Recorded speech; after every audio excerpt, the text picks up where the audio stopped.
25 வருஷத்துக்கு மேலே 30 வருஷத்துக்கு மேலே தான் இருக்கிறோம் நாங்கள். அதனால் எங்களுக்கு பட்டாவை கொடுக்கல.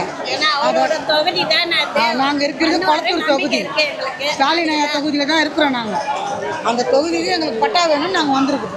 எத்தனை முறை நீங்கள் மனு கொடுத்துருப்பீங்க?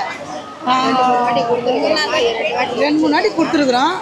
அதுக்கு ஆனால் அவங்க கட்சிக்காரங்க வந்து வாங்கிட்டு தான் போனாங்க. ஒருத்தர் கூட எங்களுக்கு வாங்கி கொடுக்கல. ஆமாம், ஆட்சியில் வந்தால் கொளத்தூர் பண்ணி தரேன்னு சொன்னார்.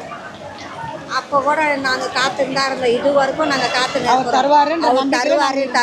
அவர் சொன்ன வாக்கு தவற மாட்டார், தருவாருன்னு சொல்லி கிட்டத்தட்ட 44 வருடங்களாக நாங்கள் அதை வாழ்ந்துட்டுருக்குறோம். கவர்மெண்ட்டுக்கு அந்த இடத்துக்கு கோயில் இடம்னு சொன்னதுனால கோயிலுக்கு வரியும் கட்டிக்கிட்டு இருக்கோம். ஆண்டாண்டு காலமாக வரி கட்டியிருக்கோம். இப்போ நான் வந்து ஒரு சாதாரண மனிதன், வயசாகிடுச்சு, ரிட்டையர்ட் ஆகிட்டேன். வேலையில் இருக்கும்போது ஃப்ரீயாக நான் பணம் கட்டினேன். ரிட்டையர்ட் ஆகிட்ட பிறகு எனக்கு வருமானம் இல்லை. வருமானம் இல்லைன்னும் போது அந்த வீட்டில் என்னால் முடிஞ்ச என்னுடைய அன்றாட வாழ்க்கையை கொஞ்சம் சேமித்து வரி கட்டிகிட்டு இருக்கேன். மீண்டும் எவ்வளோ நாளைக்கு தான் நான் வரி கட்ட முடியும்? இந்த இடம் இத்தனை வருஷம் ஆயிடுச்சு, இன்னும் எங்களுக்கு எந்த ஒரு நடவடிக்கையும் கொடுக்கல, பட்டாவும் கொடுக்கல. அதை வச்சு எதையும் செய்ய முடியாத அளவு இருக்குது.